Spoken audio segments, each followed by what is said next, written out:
شادی شدہ عورت کے لیے ضروری نصیحت۔ میری اسلامی بہنوں، یہ 5 غلطیاں آپ کا گھر برباد کر سکتی ہیں۔ آج کا بیان بہت خاص ہے۔ اگر آپ شادی شدہ ہیں یا آپ کی شادی ہونے والی ہے تو اس بیان کو آخر تک ضرور سنیے، کیونکہ آج میں آپ کو ایک ایسی عورت کا واقعہ سنانے جا رہا ہوں جس نے اپنی زندگی میں کچھ ایسی غلطیاں کی جن کا انجام اسے بہت بھاری پڑا۔ وہ غلطیاں ایسی تھیں جنہیں وہ معمولی سمجھتی رہی، لیکن انہی غلطیوں نے اس کے گھر کا سکون چھین لیا۔ اس لیے بیان کو آخر تک ضرور سنیے تاکہ آپ بھی ان باتوں سے بچ سکیں جو رشتوں میں دوریاں پیدا کر دیتی ہیں۔ کہا جاتا ہے کہ رشتے بھروسے، محبت اور ساتھ نبھانے سے مضبوط ہوتے ہیں۔ جب انسان مشکل وقت میں اپنوں کا ساتھ چھوڑ دیتا ہے تو دلوں میں ایسے زخم بن جاتے ہیں جو آسانی سے نہیں بھرتے۔ اسی بات کو سمجھانے کے لیے ایک پرانا واقعہ بیان کیا جاتا ہے۔ ایک نیک اور اللہ سے ڈرنے والا آدمی تھا۔ وہ اکثر لوگوں کو نصیحت کیا کرتا تھا اور انہیں اچھے اخلاق کی طرف بلاتا تھا۔ ایک دن وہ لمبا سفر کر کے ایک سنسان علاقے میں پہنچا۔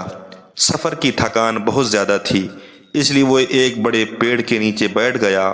آس پاس خاموشی تھی اور دور تک کوئی نظر نہیں آتا تھا۔ وہ کچھ دیر آرام کرنے ہی والا تھا کہ اسے کسی کی رونے کی آواز سنائی دی۔ آواز میں اتنا درد تھا کہ اس کا دل کانپ اٹھا۔ اس نے دھیان سے سنا جیسے کوئی اپنے اتیت کو یاد کر کے پچھتا رہا ہو۔ وہ آدمی آواز کی طرف بڑھا۔ کچھ دور جانے کے بعد اس نے دیکھا کہ ایک بزرگ شخص بیٹھا ہوا ہے۔ اس کی آنکھوں میں آنسو بہہ رہے تھے اور وہ بار بار کہہ رہا تھا کہ انسان کو اپنے قریبیوں کا ساتھ کبھی نہیں چھوڑنا چاہیے۔ جس نے مشکل وقت میں ساتھ چھوڑ دیا اس نے بہت بڑا نقصان کیا۔ نیک آدمی اس کے پاس بیٹھ گیا اور پوچھا کہ آخر آپ اتنے پریشان کیوں ہیں؟ بزرگ نے گہری سانس لی اور کہا کہ میری زندگی کی کہانی بہت دردناک ہے۔ کبھی میرے گھر میں بہت سکون تھا، میری بیوی تھی، بچے تھے، میں خوشحال تھا، خوشحال زندگی تھی، لیکن دھیرے دھیرے کچھ ایسی باتیں ہوئیں جنہوں نے ہمارے رشتوں کو کمزور کر دیا۔ میری بیوی مجھے چاہتی تھی، لیکن کئی ایسے موقع آئے جب مجھے اس کے ساتھ کی ضرورت تھی اور وہ میرے ساتھ کھڑی نہیں ہوئی۔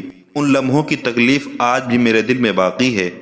نیک آدمی نے کہا کہ اگر تمہیں اعتراض نہ ہو تو اپنی کہانی سناؤں، شاید اس میں لوگوں کے لیے کوئی نصیحت ہو۔ بزرگ نے کہا، جی، میری بیوی بہت خوبصورت اور نیک دکھائی دیتی تھی۔ شاید کہ شروعاتی دنوں میں ہم بہت خوش تھے۔ میں اس کی ہر خوشی کا خیال رکھتا تھا، اس کی ضرورتیں پوری کرتا تھا اور چاہتا تھا کہ اسے کبھی کسی چیز کی کمی محسوس نہ ہو۔ وہ بھی خوش نظر آتی تھی، لیکن وقت ہمیشہ ایک جیسا نہیں رہتا۔ زندگی میں اچھے اور برے دونوں دن آتے ہیں۔ ایک دن میرے کاروبار میں بھاری نقصان ہو گیا۔ اچانک حالات بدل گئے۔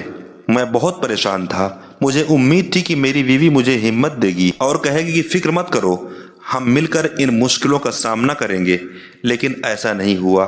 اس نے مجھے دلاسا دینے کے بجائے میری غلطیاں گنانی شروع کر دی۔ اس کی باتوں نے میرے دکھ کو اور بڑھا دیا۔ میں چاہتا تھا کہ وہ میرا سہارا بنے، لیکن میں خود کو اکیلا محسوس کرنے لگا۔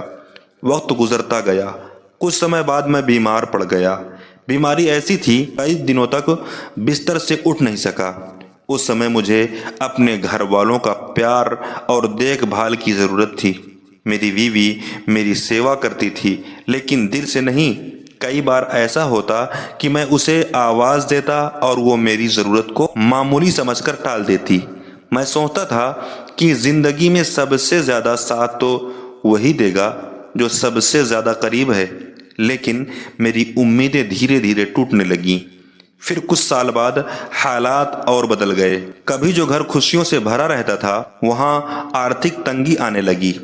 اب پیسے کم ہو گئے تو رشتوں کی اصلیت بھی سامنے آنے لگی۔ میں محنت کرتا رہا لیکن مشکلیں کم نہیں ہوئیں۔ ایک دن میری بیوی نے غصے میں کہا کہ میں نے اس کی زندگی میں کچھ نہیں کیا۔ یہ سن کر میرا دل ٹوٹ گیا۔ میں نے اپنی پوری زندگی اس کے لیے محنت کی تھی، لیکن اس ایک جملے نے مجھے اندر سے توڑ دیا۔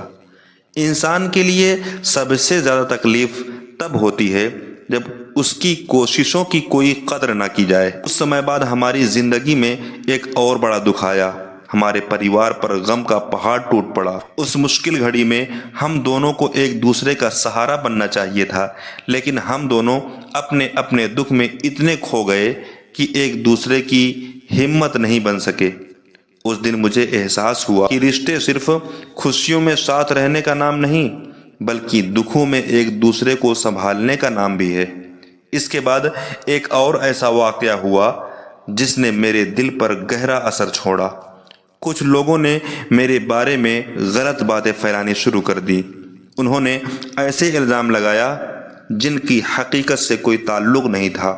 مجھے امید تھی کہ میری بیوی میرا یقین کرے گی، کیونکہ وہ مجھے سب سے زیادہ جانتی تھی، لیکن اس نے بھی لوگوں کی باتوں پر بھروسہ کر لیا۔ اس دن مجھے ایسا لگا جیسے میرے پیروں کے نیچے سے زمین کھسک گئی ہو۔ جب اپنوں کا بھروسہ ٹوٹ جاتا ہے تو انسان بہت اکیلا محسوس کرتا ہے۔ سال گزرتے گئے، زندگی اپنے راستے پر چلتی رہی۔ پھر ایک دن میری بیوی کو اپنی غلطیوں کا احساس ہونے لگا۔